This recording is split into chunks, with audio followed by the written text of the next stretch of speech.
네, 오늘 성경 말씀 보시겠습니다. 출애굽기 17장 8절부터 16절까지 말씀입니다. 그때 아말렉이 와서 이스라엘과 르비딤에서 싸우니라. 모세가 여호수아에게 이르되 우리를 위하여 사람들을 택하여 나가서 아말렉과 싸우라. 내일 내가 하나님의 지팡이를 손에 잡고 산 꼭대기에 서리라.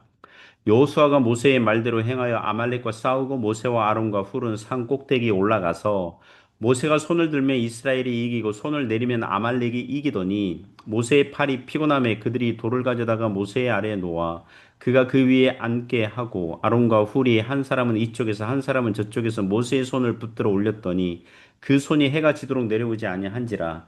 여호수아가 칼날로 아말렉과 그 백성을 쳐서 무찌르니라. 여호와께서 모세에게 이르시되 이것을 책에 기록하여 기념하게 하고 여호수아의 귀에 외워 들리라. 내가 아말렉을 없이하여 천하에서 기억도 못하게 하리라. 모세가 제단을 쌓고 그 이름을 여호와 니시라 하고 이르되 여호와께서 맹세하시기를 여호와가 아말렉과 더불어 대대로 싸우리라 하셨다 하였더라. 아멘. 네, 오늘 아말렉과 전투 이런 제목으로 하나님의 말씀 증거하겠습니다. 어, 오늘 성경 본문은 그 르비딤에서 아말렉과 이 전투하고 이제 승리 사건 다루고 있습니다. 출애굽한 이스라엘 백성들이 광야에서 여러 시험들을 만나지만 실은 가나안에 들어가려면 여러 이방 민족들과 싸워야 했거든요. 이스라엘을 주시하고 공격하는 이방 민족들이 있는 거죠. 마찬가지로 신자들이 이 땅에서 살아갈 때 싸워야 할 영적 대적들이 있습니다. 흔히 원수, 대적, 삼인방이라고 하는데 악한 마귀, 세상, 육신 있습니다. 그래서 영적으로 깨어 근신해야 되는데 오늘 말씀이 우리에게 교훈을 줄 것입니다. 첫 번째 교훈은 신자들에게는 아말렉과 같은 대적들이 있다는 거죠. 신자들 주변에는 아말렉과 같은 이 대적들이 있습니다. 8절 보시면 그때 아말렉이 와서 이스라엘과 르비딤에서 싸우니라. 이스라엘이 르비딤에 머물 때 갑자기 아말렉이 공격했어요. 아말렉의 공격은 기습 공격이었습니다. 전혀 예상하지 못했습니다. 이 공격이 하나님의 도우심으로 승리하였기 망정이지 하마터면 치명적인 그 공격이 될 뻔했습니다.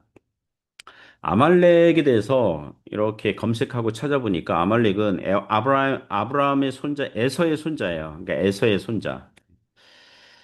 그 이스라엘과 먼 친척벌이죠. 그들은 시내 광야에 머물렀고 가나안 남쪽 산골 지역 그리고 가나안 땅의 에브라임 산지까지도 두루 퍼져 거주하고 있었습니다. 이 기습 공격이 얼마나 위험했냐 그러면 신명기 25장 17절 18절 보시면 너희는 애굽에서 나오는 길에 아말렉이 내게 행한 일을 기억하라. 곧 그들이 너를 길에서 만나 내가 피곤할 때 내 뒤에 떨어진 약한 자들을 쳤고 하나님을 두려워하지 아니하였느니라. 아말렉은 이스라엘의 그 진행 사항을 예의주시하고 있었습니다. 그리고 아말렉이 거주하는 땅이나 아말렉의 재산을 노리는 게 아닐까 이렇게 예의주시하다가 광야길에 피곤한 백성들이 후미에 뒤처진 것을 확인하고 마치 이삭 줍듯 그들을 공격한 거죠. 그러니까 아말렉이 이스라엘 백성들을 공격한 것, 이게 피곤한 사람들을 공격한 것도 일종의 우리에게 영적인 교훈이 있습니다. 그러니까 신자들이 피곤하게 뒤로 떨어지면 안 되는 거죠. 그 예수님께서 부활하신 날 예수님의 열두 제자들 이렇게 모였는데 도마는 그 자리에 있지 않았거든요. 도마는 나머지 제자들과 함께 있지 않았고 그날 다른 곳에 있었습니다. 성경에 보면 도마가 어디 있었는지 나오지 않지만 열두 제자와 같이 있지 않았어요. 부활하신 예수님께서 제자들을 찾아왔을 때 도마가 없죠. 그죠? 그 자리에 없습니다. 그리고 예수님 떠나시고 나중에 도마가 합류했죠. 다른 제자들이 도마에게 얘기하는 거죠. 부활의 주님을 봤다. 그러나 도마는 믿지 못하겠다고 고집부린 사건이 있습니다. 신자들은 같이 은혜 안에서 연합하고 붙어 있어야 되는데 은혜의 자리에서 떠나면 악한 마귀의 일호 사냥감이 되기 쉬운 것입니다. 아무튼 아말렉은 오늘 본문의 사건 후에 1년 정도 지나서 이스라엘이 가데스 바나에 그 가나안 땅에 12정탐꾼 보낸 적이 있었는데 그때 10명이 부정적인 보고를 하는 바람에 백성들이 원망하고 불평하여서 이제 가나안 땅에 들어가지 못하고 하나님으로부터 40년 광야 방황 그 결정이 내려지죠. 뒤늦게 후회한 백성들 중에서 하나님의 경고를 무시하고 가나안 땅을 공격하며 들어가려고 시도했는데 그때 가나안 남쪽 지방에 거주하던 아말렉 족속과 가나안 족속들과 싸웠다가 패해요. 그리고 사사기 시대에 가면 모압 왕 에글론이 다른 민족들과 연합군을 형성해서 이스라엘 땅을 공격할 때에 아말렉이 그 연합군 중에 하나로 참여합니다. 그리고 기드온 사사 시대에 미디안이 연합군을 이루어서 이스라엘을 칠 때에 또 아말렉이 그 연합군에 들어가 있어요.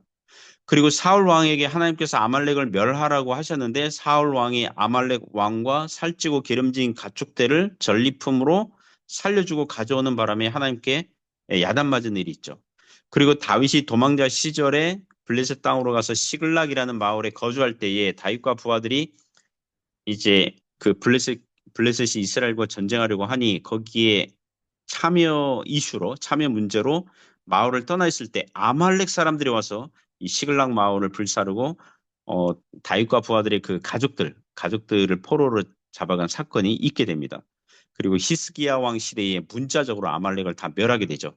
하지만 에스더 시대에 아말렉 아각 왕의 후손인 하만이란 자가 바사 왕을 충동질해서 유대인들을 한날 한시에 다 죽이려고 시도를 하였지만 하나님의 섭리로 이 역전시켜 주시는 그런 일이 발생하게 되죠. 이와 같이 아말렉은 구약 시대 내내 이스라엘과 원수지간이 됩니다. 이와 같이 아말렉은 신약 시대의 신자들을 공격하는 악한 마귀와 세상과 육신에 빗댈 수 있는 것입니다. 아말렉은 늘 우리를 주시하고 있다가 피곤하여 낙심한 때에 그리고 원망과 불평으로 가득 차 있을 때에 어, 그 공격할 것이고 쓰러뜨리고 넘어뜨리는 것입니다. 악한 마귀가 우는 사자같이 사냥감을 찾고 있으니 우리가 영적으로 깨어 있어야 될 줄 믿습니다. 두 번째 교훈은 신자는 한편으로는 기도하고 한편으로는 싸우라 그럽니다. 한편으로 기도하고 한편으로는 싸우라. 9절부터 13절에서 교훈하는데요. 모세가 여호수아에게 이르되 우리를 위하여 사람들을 택하여 나가서 아말렉과 싸우라. 내일 내가 하나님의 지팡이를 손에 잡고 산 꼭대기에 서리라. 여호수아가 모세의 말대로 행하여 아말렉과 싸우고 모세와 아론과 훌은 산 꼭대기에 올라가서 모세가 손을 들면 이스라엘이 이기고 손을 내리면 아말렉이 이기더니 모세의 팔이 피곤함에 그들이 돌을 가져다가 모세의 아래에 놓아 그가 그 위에 앉게 하고 아론과 훌이 한 사람은 이쪽에서 한 사람은 저쪽에서 모세의 손을 붙들어 올렸더니 그 손이 해가 지도록 내려오지 아니한지라. 여호수아가 칼날로 아말렉과 그 백성을 쳐서 무찌르니라. 자, 9절부터 13절을 보시면 모세는 두 가지 작전 펼칩니다. 하나는 여호수아를 전투 지휘관으로 삼고 군사들을 택하여서 아말렉과 싸우라고 하죠. 그리고 이스라엘 백성들이 애굽에서 노예로만 살아서 전쟁터에서 실제 싸워본 적이 없거든요. 하지만 싸울 만한 군사들을 뽑아야 했죠. 그리고 13절 보면 여호수아가 칼날로 아말렉과 그 백성을 쳐서 무찔렀다고 합니다. 그러니까 이스라엘의 장정들이 모두 칼을 가지고 있지는 않았을 거예요. 고대 역사 기록을 보면 이 시기가 청동기에서 철기 문화로 바뀌는 시점이라고 합니다. 그리고 이스라엘 장정들은 노동하면서 이 단검과 같은 칼, 그리고 돌도끼 뭐 이런 걸 사용했을 것으로 추정하고 이 칼과 창과 화살 같은 무기는 뭐 거의 없었을 거예요.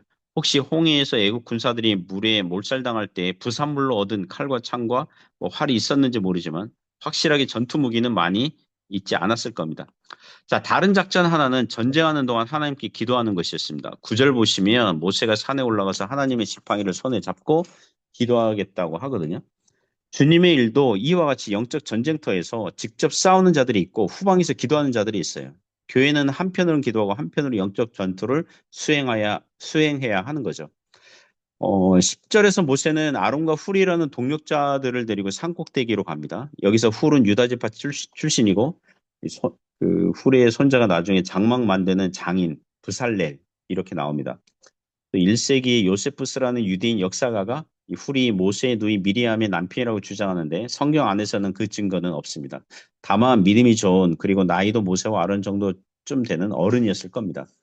모세가 손을 들면 이스라엘이 이기고 손을 내리면 아말렉이 이기니까 모세의 팔이 피곤하여 내려오니까 아론과 훌이 모세는 자리에 앉히고 양쪽에서 모세의 팔을 붙들어 올리는 거죠. 그 손이 해가 지도록 내려오지 않습니다. 나중에 여호수아 8장 가면 여호수아가 아이성 전투할 때에 여호수아가 단창을 들어 성읍을 가리키고 아이성이 다 진멸할 때까지 손을 거두지 않은 사건이 이제 나오게 돼요. 물론 그것도 하나님의 계시로 수행하는 것입니다. 이것은 우리에게 무엇을 교훈합니까? 우리는 부지런히 열심을 품고 주를 섬기되 기도함으로 하나님을 의존해야 될 줄 믿습니다. 승리는 하나님에게서 오고 전쟁은 주께 속한 것이기 때문입니다. 세 번째 교훈은 과거 승리 방법을 배워서 현재를 싸우라는 것입니다. 예, 승리의 방법을 배우고 이 싸우라는 것입니다. 14절부터 16절에서 교훈합니다. 여호와께서 모세에게 이르시되 이것을 책에 기록하여 기념하게 하고 여호수아의 귀에 외워 들리라. 내가 아말렉을 없이하여 천하에서 기억도 못하게 하리라. 모세가 제단을 쌓고 그 이름을 여호와의 니시라 하고 이르되 여호와께서 맹세하시기를 여호와가 아말렉과 더불어 대대로 싸우리라 하셨다 하였더라. 14절 보면 하나님께서 모세에게 그 아말렉과의 전투를 책에 기록해서 기념하라 그래요. 그리고 후손들에게 대대로 알려주라고 그러고 이후에 아말렉과 더불어 대대로 싸울 때에 그러니까 이번 전투의 승리를 참고하라고 하시는 거죠. 그리고 15절 보면 모세가 제단을 쌓고 그 이름을 여호와의 니시, 여호와 니시. 니시는 깃발이라는 뜻이거든요. 깃발. 군기, 군대의 깃발. 군기 그러면 군대의 깃발. 역설적이죠. 르비딤이 백성들이 하나님께 원망해가지고 하나님을 시험해서 마사, 시험, 무리바, 다툼 이런 별명이 붙였는데 이번 승리로 인해서 여호와의 니시 이 이름이 붙기도 하는 거죠. 우리에게 교훈 주죠. 그죠? 우리의 인생이 마사와 무리바가 될 것입니까? 아니면 여호와의 니시가 될 것입니까? 아말렉과 전쟁 승리의 비결이 무엇입니까? 과거 승리의 비결이 무엇입니까? 영원한 승리의 방법이 무엇입니까? 하나님을 의존하여 싸우면 이기는 것입니다. 승리는 항상 주께 있습니다. 물론 평소에 주님의 말씀대로 살지 않고 온갖 세상 즐거움과 쾌락으로 즐기며 살다가 영적 전투에서 승리할 수 없거든요. 그런 방식으로 승리할 수 없어요. 에베소서 6장에 보면 하나님의 전신갑주가 나오는데 복음과 의와 믿음과 구원과 말씀으로 무장하면 승리해요. 구약에서 승리한 방법과 신약에서 승리한 방법이 다르지 않아요. 동일해요. 전쟁은 주님께 속해 있습니다. 주권과 섭리가 주님께 있어요. 주님을 의지하면 이겨요. 주님을 떠나면 져요. 손을 올리면 이겨요. 내리면 져요. 하나님을 의존하면 이겨요. 기도하면 이겨요. 은혜를 멀리하면 져요. 이게 그 뭐라 그러면 영적 전투의 승리 방법입니다. 하나님을 의존하면 이겨요. 패배하는 것은요, 주님을 떠나면 져요.